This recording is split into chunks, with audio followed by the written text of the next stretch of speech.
하나님의 말씀은 마태복음 16장 13절로 20절입니다. 교도가도록 하시겠습니다. 예수께서 가이사랴 빌립보 지방에 이르러 제자들에게 물어 가라사대 사람들이 인자를 누구라 하느냐? 가로되 더러는 침례 요한, 더러는 엘리야, 어떤 이는 예레미야나 선지자 중에 하나라 하나이다. 가라사대 너희는 나를 누구라 하느냐? 시몬 베드로가 대답하여 가로되 주는 그리스도시요 살아계신 하나님의 아들이시니이다. 예수께서 대답하여 가라사대 바요나 시몬아 내가 복이 있도다. 이를 내게 알게 한 이는 혈육이 아니요 하늘에 계신 내 아버지시니라. 또 내가 내게 이르노니 너는 베드로라. 내가 이 반석 위에 내 교회를 세우리니 음부의 권세가 이기지 못하리라.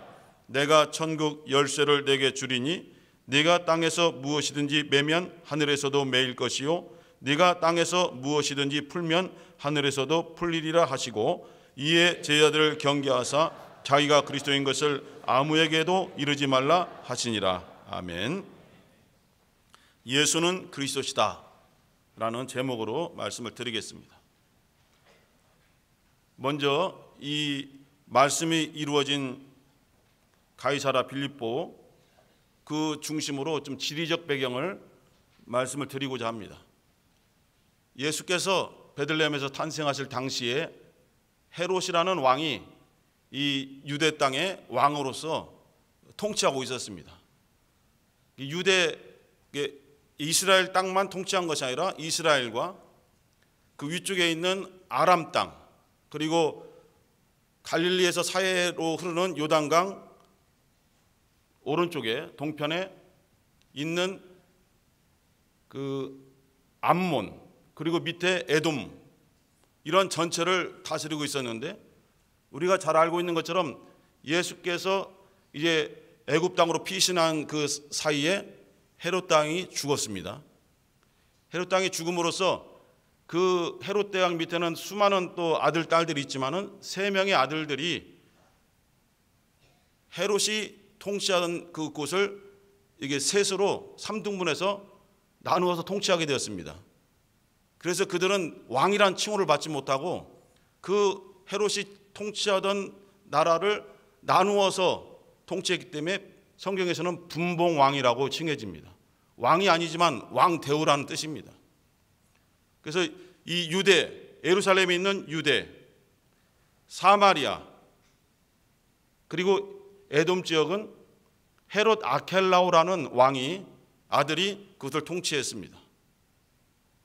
그리고 갈릴리와 그리고 요단강 동편에 있는 암몬에 이르는 그쪽은 헤롯 안티바스 또는 헤롯 안디바라고 하는 그 왕이 다스렸고, 또 갈릴리 북쪽 지역에는 헤롯 빌립이라는 왕이 다스렸습니다.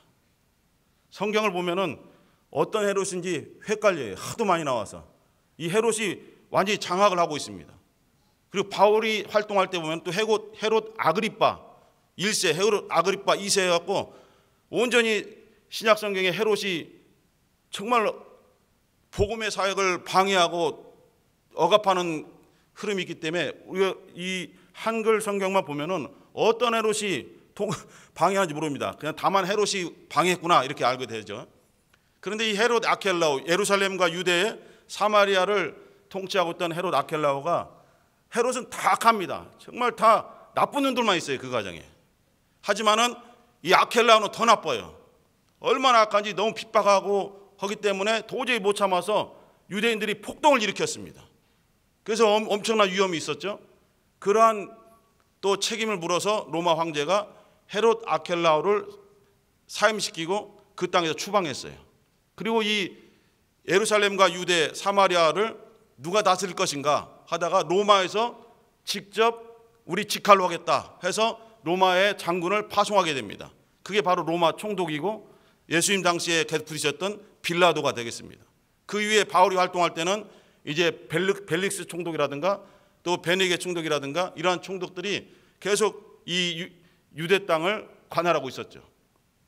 그런데 이 이스라엘의 중심지는 예루살렘입니다. 하지만 로마가 봤을 때는 행정 수도를 다른 곳에 설치를 했어요. 그곳이 바로 가이사랴입니다.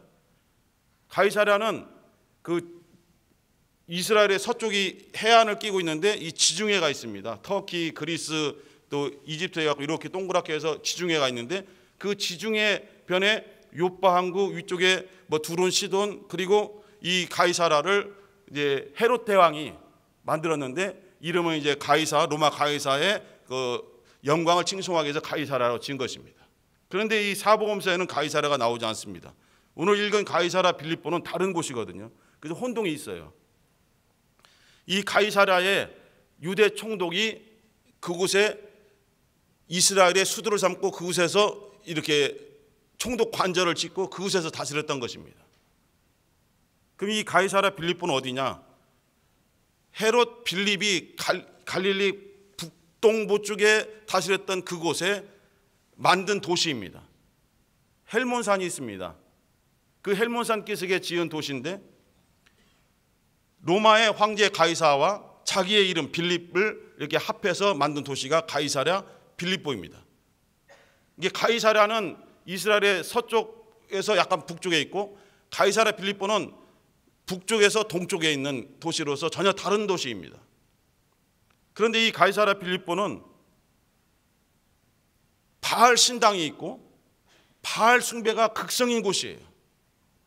그래서 이 헤롯과 로마의 행정 어떤 지명으로서는 가이사랴 빌립보로 알려져 있지만은 이 가나안 땅과 그 주민들은 헬몬 바알이다 이렇게 불렀습니다. 바알이 극성한 곳에 있는 헬몬 지역이다 이렇게 불렀습니다. 예수께서 가신 곳이 바로 이 가이사랴 빌립보, 바알 신당이 있고 우상이 극심한 그곳, 이스라엘의 가장 최북단인 곳입니다. 예수께서 공생애를 가지신 동안에 가장 북쪽에 올라갔던 그 지역이 되겠습니다. 가이사랴 빌립보 지역입니다. 그래서 이렇게 우리가 성경을 볼 때에도 말씀 자체를 받아들이고 깨닫는 것도 중요하지만은 그 역사적 배경이라든가 지리적 배경도 아는 것이 상당히 좀 도움이 되더라고요. 그래서 궁금하신 분들은 이 지도를 좀 검색하셔서 보시면은 어느 쪽인가를 확실히 알 수 있습니다. 이 가이사랴 빌립보로 예수께서 제자들을 이제 데리고 이곳에 가셨습니다. 예수께서 가시는 곳마다 많은 사람들이 따라다니고 또 그곳의 사람들이 예수를 환영합니다. 근데 우리가 예수를 환영하고 우리가 예수를 믿고 예수님께 영광 돌리는 것과는 전혀 다른 내용이에요. 겉모습은 비슷하지만은 그들이 예수를 환영했던 목적은 전혀 다른 것입니다. 예수를 구세주로 인정하지 않습니다. 예수를 메시아, 그리스도로 인정하지 않습니다. 다만 자신들의 육신에 도움을 주고 자신들의 육신의 연약함을 치료해 줄 수 있고 자신들의 굶주림을 채워줄 수 있는 그런 어떤 자신들을 위해서 유익이 되는 분으로만 알고 있는 겁니다. 그래서 이곳에서도 예수께서 이제 이 가이사랴 빌립보 지방의 사람들이 도대체 왜 이렇게 환영하고 있는가, 왜 이렇게 몰려드는가, 이것을 제자들 통해서 물어봤습니다.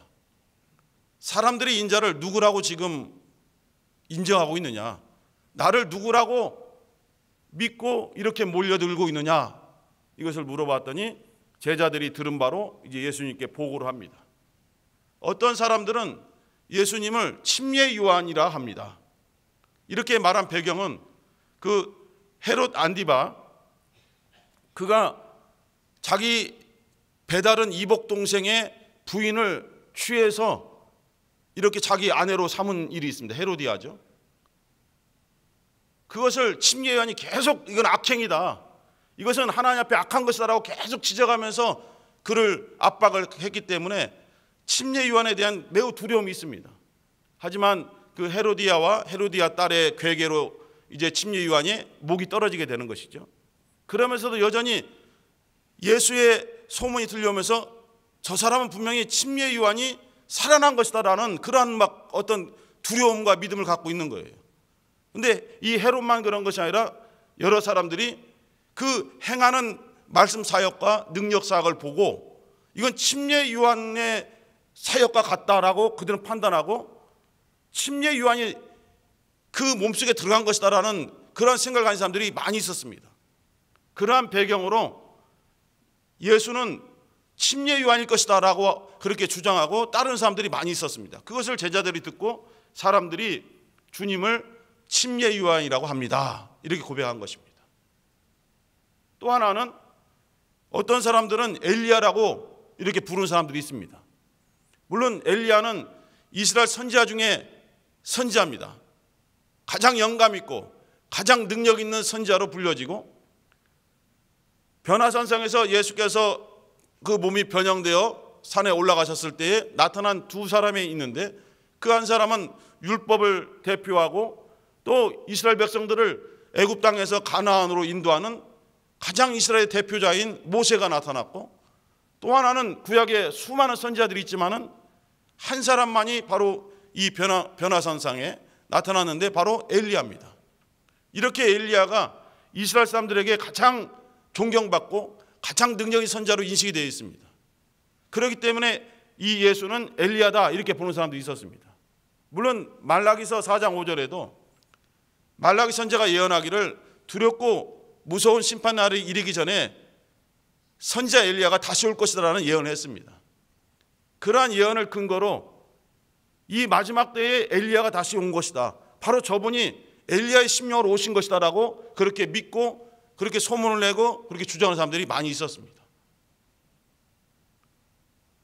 예수는 침례 요한에 대해서 마태복음 11장 14절에서 이 침례 요한이 오리라고 했던 그 엘리야다라고 인정했습니다. 사람들이 예수 그리스도를 엘리야로 본다면은 예수 그리스도 다음에 메시아가 온다는 얘기입니다. 그러니까 예수를 메시아로 인정하지 않는다는 얘기입니다. 침례 요한이라고 보는 것도 능력 있고 카리스마 있지만은 예수는 메시아가 아니다, 이스라엘의 그리스도가 아니다, 이렇게 부정하는 것과 같습니다. 어떤 사람들은 예레미야인가 합니다. 예레미야는 특별히 이스라엘을 사랑하고 많은 눈물의 선지자라고 알려져 있습니다. 애통해하고 이스라엘 회복을 위해서 기도하고 했던 선지자이기 때문에 많은 사람들에게 긍휼을 베푸는 예수의 모습을 보고 이런 예레미야의 심령이 임한 것이다라고 그렇게 예수를 보는 사람들도 있었습니다. 그 외에 하나님 보내신 선지자 중에 한 선지자로 보고 있습니다라는 고백했습니다. 우리들의 심령은 어떻습니까? 우리는 물론 입술로 예수님은 그리스도이십니다, 살아계신 하나님의 아들이십니다라는 고백을 합니다. 그러나 우리의 입술의 고백이 예수께서 물어보셨던 나를 누구라 하느냐 하는 그 대답에 합당한 대답이라고 볼 수 없습니다. 우리의 소리의 울림을 통해서 나타나는 이 음성의 고백이, 물론 각 나라의 언어로 고백을 하죠. 그 입술을 통해서 나오는 소리의 고백이 과연 주님께서 원하셨던 그 대답과 일치가 되는가 하면은 많은 부분에서 빗나가는 사람들이 많이 있다고 보여집니다. 우리 주님께서는 사람을 판단하실 때에 입술의 고백이라든가 이런 행함의 어떤 실천이라든가 이런 것에 중점을 두지 아니하고 그 마음의 중심에서 어떻게 자리 잡고 있는가, 그것을 보신다고 말씀하고 계십니다. 믿음을 보실 때에도 우리는 그 기도하는 모습이라든가 예배 열심히 참석하는 모습이라든가 봉사하는 모습을 통해서 이 사람은 믿음이 있는 사람이다, 또 전도하는 많은 모습을 보고 이 사람은 정말 믿음이 있는 사람이다, 이렇게 고백합니다. 그것이 틀리진 않습니다만은 조금씩은 주님의 생각과는 빗나갈 수 있습니다. 그런데 주님은 믿음을, 그 마음의 중심 속에 있는 그 믿음을 보셨습니다.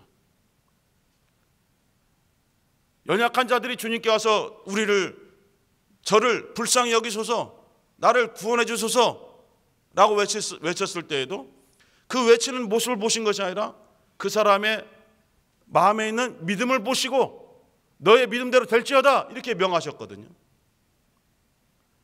중풍병자를 이끌고 왔던 그 친구들의 믿음을 보시고 했는데 우리는 이렇게 사랑하는 친구를 위해서 함께 협력하는 모습이 믿음이다라고 보지만은 주님께서는 그 사람들의 마음에 있는 그 믿음을 보시고 너희들의 믿음대로 될지어다라고 선언하신 것이 이 성경 곳곳에 나타나고 있습니다. 그러므로 우리의 고백은, 이 입술의 고백이 물론 표현되는 것이기 때문에 중요하죠. 하지만 이 입술의 고백이 마음의 중심과 연결되어져 있는가, 이것이 중요한 것입니다. 마음의 생각과는 전혀 관계없이 입술만 이빠른 소리로, 귀를 즐겁게 하는 소리로 들려질 때에는 주님은 인정하지 않는다는 것입니다. 주님, 제가 항상 일할 때에 주여 주여 주님의 이름으로 선지자 노릇도 했지 않습니까? 주님의 이름으로 열심히 봉사했습니다. 주님의 이름으로 믿음을 나타냈습니다라고 고백했지만은 주님께서는 냉정하게 나는 너를 알지 못한다 라고 선언하시는 그러한 장면도 있습니다. 그러므로 우리가 가진 믿음, 주님이 인정하는 믿음은 도대체 무엇인가? 어떠한 믿음이 주님의 마음에 합당한 믿음이고 어떠한 믿음이 예수를 진정으로 우리 영혼의 그리스도로 인정하는 믿음인가에 대해서 우리가 깊이 생각하고 우리 자신의 모습을 적나라하게 하나님 앞에 드러내고 쳐내야 됩니다. 잘못된 것은 쳐내야 되고 절제해야 되고 깎아내야 됩니다. 진실한 고백이 없이, 정직한 고백이 없이 믿음이 하나님 앞에 상달될 수는 없습니다. 물론 사람들에게는 우리의 추한 모습, 우리의 부끄러운 모습, 우리의 정말 치명적인 약점을 드러낸다면 그것이 나중에 약점이 되어서 그것이 빌미가 되어서 많은 어려움을 당하기도 합니다. 그런데 하나님께는 우리의 부끄럽고 추하고 더러운 이 정말 약점 같은 약점이 고백이 될 때에 결코 하나님 그것을 빌미로 우리를 괴롭히거나 우리에게 억압을 가하거나 우리를 협박하지 않으신다는 것입니다. 이러한 약점이 있음을 너희가 고백했으므로 너의 그 약점을 내가 채워주리라. 이러한 마음과 생각과 실제로 이렇게 행하시는 분이 우리 하나님이십니다. 할렐루야. 하나님만이 그러한 생각을 가지고 계세요. 하나님만이 내가 도와줘야 되는 그러한 사람이구나 이렇게 생각하시는 겁니다. 그래서 하나님께는 우리의 이 마음속에 있는 진실함을 고백하는 것이 매우 중요한 것입니다. 이제 제자들에게 묻습니다. 그렇게 사람들이 나를 침례 요한, 엘리야, 에레미야 선지자로 고백하고 있는데 나와 함께 동고동락하면서 말씀을 배워가면서 함께하며 나의 사역을 본 너희들은 나를 누구로 아느냐? 가까이에서 나의 이 외치는 소리, 이적을 행하는 모습이 아닌 내 생활의 모습을 본 너희들은 나를 누구로 아느냐? 사실은 뜨끔한 것입니다. 그러나 베드로는 주는 그리스도시요 살아계신 하나님의 아들이십니다라고 고백했습니다. 이 고백은 정말 주님의 마음에 합한 고백입니다. 그러나 이 고백은 베드로가 주님을 즐겁게 하기 위해서 한 고백은 아닙니다. 예수께서 이 고백은 너의 생각이 아니다. 너의 어떤 경험에서 나온 고백이 아니고 네가 판단하기에 이렇게 고백해야 되겠다라고 해서 판단한 고백도 아니다. 이것은 하나님께서 알게 하신 고백이다. 이 고백을 원하는 것입니다. 내 경험에 의해서, 내 간증에 의해서, 내 체험에 의해서 주님을 고백하는 것도 때로는 우리의 믿음의 어떤 생활 속에서 중요한 부분이 될 수 있습니다. 하지만 주님이 원하시는 고백은 내 경험에 의해서 나오는 고백을 원하시는 것이 아닙니다. 내 지식에 의해서 내가 공부한 바로 예수는 이러한 분이다라고 고백해야 되겠다. 이것이 합리적으로 옳다. 이런 고백을 원하시는 것이 아닙니다. 하나님께서 알게 해주셔서 우리의 생각을 내려놓고 우리의 판단을 내려놓고 우리의 주장을 내려놓고 하나님이 알게 하신 것을 그대로 받아들여서 감동해서 하는 고백, 그 고백을 우리 주님께서 원하시는 것입니다.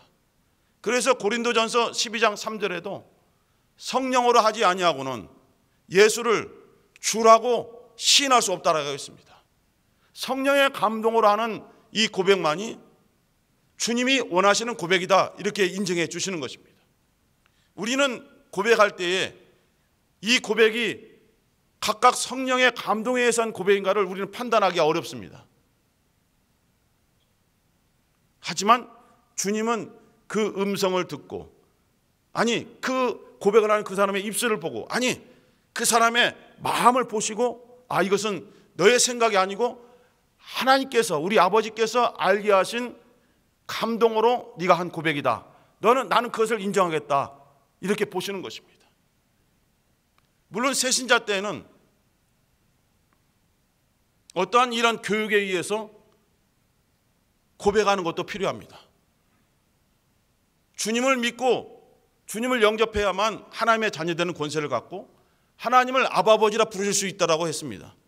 하지만 전혀 알지 못하는 상태에서 어떻게 한 걸음 나아가야 될지, 어떻게 해야 될지 전혀 알지 못할 때에 사랑하는 교사들에 의해서, 때로는 인도하신 분에 의해서 영접 기도를 함께 따라함으로써 이렇게 이런 식으로서 주님을 영접하는 것이라는 것을 알고 후에 감동으로 진심으로 영접할 수도 있습니다.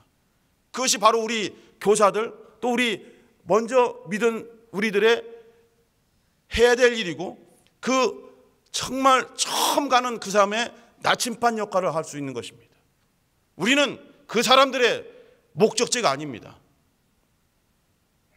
물론 처음 나온 사람들은 가까이에 있는 사람들의 믿음을 보고 배워가며 그 사람을 따라하며 이렇게 하는 것이로구나, 이렇게 집사님과 함께 와서 기도하고 이렇게 함께 예배드리는 것이구나, 이것이 바로 교회 생활이고 이것이 믿음 생활이구나라고 오해하기 쉽습니다. 그래서 잘못되는 경우도 많이 있습니다.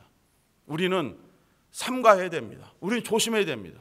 우리는 다만 그를 주님께로 인도해주는 방향을 가르쳐주는 나침반으로 좋게 해야 됩니다.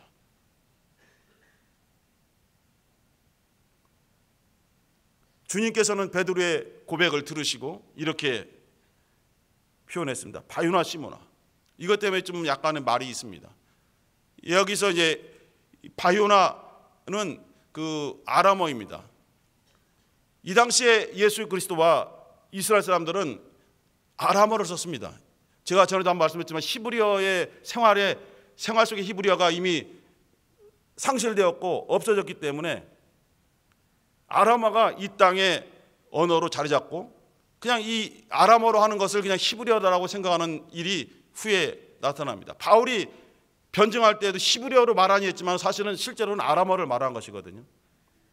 이 아람어에 바유나도 했지만 사실은 바르요나입니다. 바르라는 것은 누구누구의 아들이라는 뜻입니다. 바유나 하면 요나의 아들이라는 뜻입니다.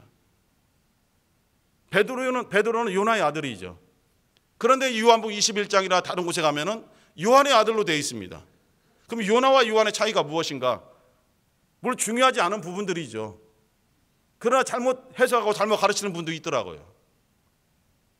요나는 이 구약에서 나온 요나 선지자 있지 않습니까? 히브리어입니다. 히브리어가 이렇게 아람어로서 히브리어랑 아람어랑 비슷하기 때문에 요나 발음이 나옵니다. 그러나 이것이 헬라식의 헬라어로 표현되면서 요한느 또한 요한네스라는 이렇게 변형이 왔습니다. 그리고 그 요한네스에서 독일어로 변형된 것이 요한입니다. 독일어가 요한이고 영어로는 존입니다. 그리고 러시아로는 우리가 많이 들고 있지만 이반이라는 뜻입니다. 이반 많이 들어보셨죠? 그리고 프랑스어로는 장이란 말이 많이 들어가죠.